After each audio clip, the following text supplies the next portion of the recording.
নমস্কার।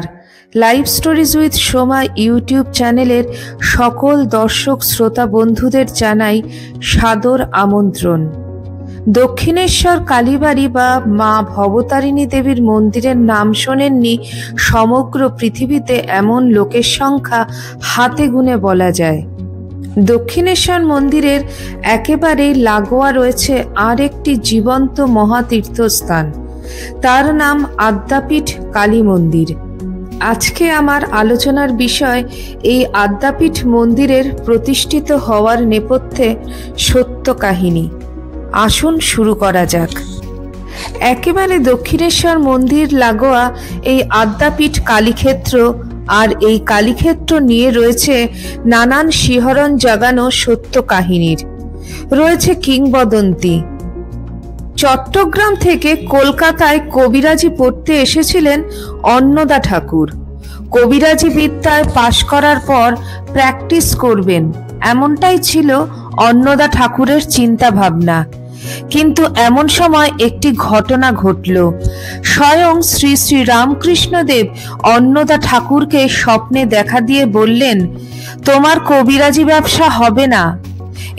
শ্রী শ্রী রামকৃষ্ণদেব অন্নদা ঠাকুরকে নির্দেশ দিলেন, ইডেন গার্ডেন্সের ঝিলে পড়ে রয়েছেন স্বয়ং আদ্যা মা, ওখান থেকে মাকে উঠিয়ে নিয়ে এসো। অন্নদা ঠাকুর তারপর ইডেন গার্ডেন্সের ঝিলে খোঁজাখুঁজি করতে গিয়ে সত্যি সত্যি 18 ইঞ্চি লম্বা আদ্যা মায়ের কোষ্ঠী পাথরের মূর্তি খুঁজে পেলেন।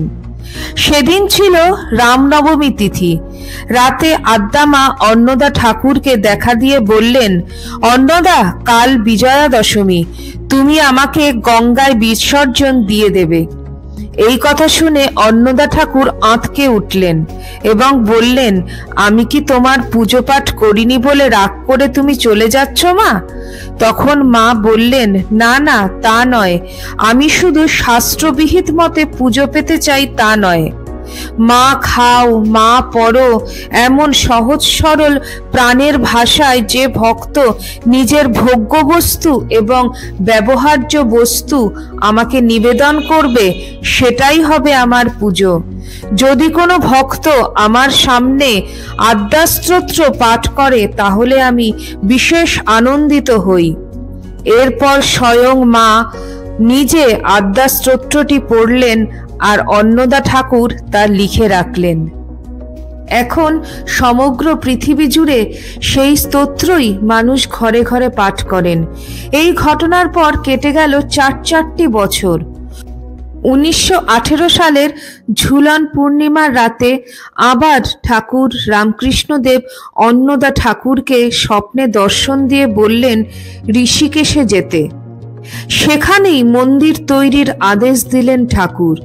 শ্রী শ্রী ঠাকুর বলেছিলেন, সৃষ্টির পর পৃথিবীর বুকে এমন মন্দির হতে চলেছে যেখানে ঈশ্বরের প্রকট আবির্ভাব ঘটবে। তার মাহাত্ম্য এতটাই হবে যে মন্দির স্পর্শ করলেই ভক্তদের উদ্ধার মিলবে। রামকৃষ্ণ পরমহংসের শিষ্য অন্নদা ঠাকুরের হাত ধরেই দক্ষিণেশ্বরের অদূরেই তৈরি হলো এই আদ্যাপীঠ মন্দির। এটি কোনো শক্তিপীঠ নয়। আদ্যাশক্তি মহামায়ার বিগ্রহেই প্রতিদিন পুজোর সময় ফুল, চন্দন, অর্ঘ্য নিবেদন করা হয়। নিত্য ভোগও হয়। তবে অন্য দিনের থেকে একটু আলাদা আয়োজন থাকে কালী পুজোর দিন। সেদিন মহাপুজোর আয়োজন হয় আদ্যা মায়ের মন্দিরে। কার্তিক অমাবস্যার আঁধার কাটিয়ে দীপাবলির আলোয় সেজে ওঠে গোটা আদ্যাপীঠ চত্বর। আদ্যাশক্তি যে মহামায়া, দেবীর আরাধনাই যে নিজের জীবন উৎসর্গ করেছিলেন স্বয়ং শ্রী শ্রী রামকৃষ্ণদেব। দক্ষিণেশ্বরের ভবতারিণী মায়ের সংসারে গোটা জীবন কাটিয়েছিলেন শ্রী শ্রী ঠাকুর। শ্রী শ্রী ঠাকুরের নির্দেশ ছিল অন্নদা ঠাকুরের প্রতি যে 12 বছরের মধ্যে মন্দিরের নির্মাণ কার্য সম্পূর্ণ করে মন্দিরে সর্বসাধারণের প্রবেশ অবাধ করতে হবে। কিন্তু তা হয়নি। তাই নাট মন্দির থেকেই দর্শন করতে হয় আদ্যা মাকে। 1334 বঙ্গাব্দের মাঘী পূর্ণিমায় অন্নদা ঠাকুর মন্দিরের ভিত্তিপ্রস্তর স্থাপন করেন। দীর্ঘ সময় ধরে 7 দফায় সম্পন্ন হয় মন্দির নির্মাণের কাজ। শেষ পর্যন্ত অবশ্য অন্নদা ঠাকুর তা দেখে যেতে পারেননি। শ্বেতপাথরের তৈরি মূল মন্দিরটি স্থাপত্যের দিক থেকে অনন্য। হিন্দু, মুসলিম, বৌদ্ধ ও খ্রিস্ট ধর্মের প্রতীক স্থান পেয়েছে মন্দিরের স্থাপত্য শৈলীতে। মন্দিরের চূড়ায় সর্বধর্মের প্রতীক ব্যবহৃত হয়েছে। রয়েছে হিন্দু ধর্মের ত্রিশূল, বৌদ্ধ ধর্মের পাখা, খ্রিস্ট ধর্মের ক্রুশ এবং ইসলাম ধর্মের চাঁদ তারা। ভিতরের 3 ধাপে প্রতিষ্ঠিত ত্রিমূর্তিও অতুলনীয়। রাধাকৃষ্ণ ও আদ্যা মায়ের মূর্তির সহাবস্থানে মিলে যায় শাক্ত ও বৈষ্ণব ধর্ম। তাদের নিচেই বিরাজমান শ্রী শ্রী রামকৃষ্ণদেব। মন্দিরের দরজা খোলা হয় শুধু ভোরে মঙ্গলারতি, বেলায় ভোগারতি এবং সন্ধ্যারতির সময়। এছাড়াও বিশেষ কিছু তিথিতে দুপুর 12টা থেকে 3টে বাদে বাকি সময় মন্দির খোলা থাকে। কিন্তু ভক্তরা যেতে পারেন না, তাদের পুজো দিতে হয় মন্দিরের লোহার গেটের বাইরে থেকে। নাট মন্দির থেকে দেখা যায় আরতি। ত্রিমূর্তির শীর্ষে রাধাকৃষ্ণ, তারপর আদ্যাশক্তি মহামায়া এবং দেবীর নিচে বসে আছেন স্বয়ং রামকৃষ্ণ পরমহংসদেব। এভাবেই সাজানো হয়েছে মূল মন্দিরের গর্ভগৃহ। আদ্যাপীঠের মন্দিরের ভোগেও রয়েছে বৈচিত্র্য। রাধাকৃষ্ণের জন্য 32.5 সেরের রান্না হয়, আদ্যা মায়ের জন্য 22.5 সেরের চাল বরাদ্দ এবং ঠাকুরের জন্য 12.5 সেরের চালের রান্না হয়। এমনটা প্রতিদিন হয়। জনশ্রুতি এমন ভাবনারই স্বপ্নাদেশ পেয়েছিলেন অন্নদা ঠাকুর স্বয়ং শ্রী শ্রী রামকৃষ্ণদেবের কাছ থেকে। এখানে দেবী আদ্যা মা সর্বজনীন।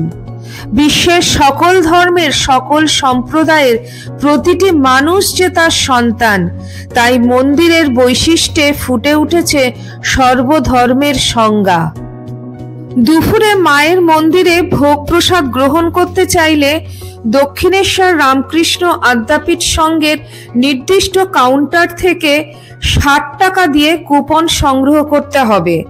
কুপন দেওয়া হয় সকাল 9টা থেকে দুপুর 12:30 পর্যন্ত, আর ভোগ গ্রহণের সময় 11:45 থেকে দুপুর 1টা পর্যন্ত। সংঘের সাধারণ সম্পাদকের কার্যালয়ও সেখানেই।